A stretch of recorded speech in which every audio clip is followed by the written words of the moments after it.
Hello everyone. In this video, I'll be sharing my reflection on how this course helped me build my understanding of CTEL standards 4 and 5, especially related to language structure, first and second language development, and how these ideas connect to classroom instruction. As someone who teaches young English learners every day, I already had some initial ideas about how language develops, but this course helped me organize that knowledge in a much more structured and research-based way. One of my biggest takeaways for Standard 4, which focuses on language structure and use, was understanding how the different elements of language, phonology, morphology, syntax, and semantics shape, shape a learner's ability to comprehend and reduce English. Before taking the course, I didn't always consciously think about how specific language forms affected students.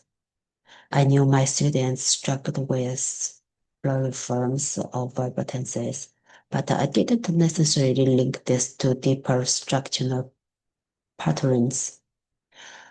The readings on knowledge and syntax really helped me see why certain errors are predictable and how I can turn those patterns into teachable moments. The assignments also pushed me to think more intentionally about discourse and pragmatics, especially how social language differs from academic language. My TK and early elementary students may appear the fluency in conversation, but the course reminded me that academic language takes much longer to develop. This reinforced the importance of modeling sentence frames, visual supports, and a consistent scaffolding. Move to Standard 5, which focuses on first and second language acquisition. This course helped me develop a more complete understanding of the theories behind language learning. I especially appreciated learning about the cognitive, social culture, and affective factors that influence English learners. The course readings, the course readings helped me see how students bring their first language as a powerful resource, now not a barrier.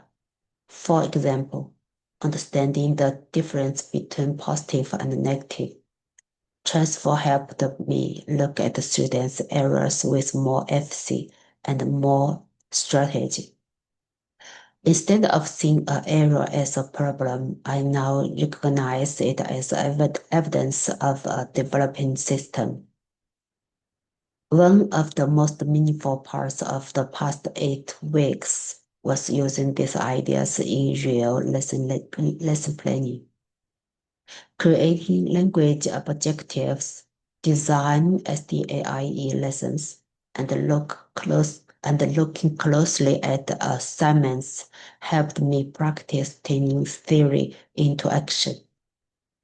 I now feel more confident choosing the right scaffolds to supporting listening, speaking, reading, and writing for students at different proficiency levels. I also found the assignments on assessment very helpful. They reminded me to watch for language-related issues, to adjust assessment tasks for different learners, and to use the results to guide my teaching in a more intentional way. Overall, this course strengthened both my conceptual understanding and my classroom practice. I feel that I now have a clear framework for supporting English learners, especially in design instruction that builds on their strengths, supports their language growth, and connects directly to academic achievement. Thank you for listening.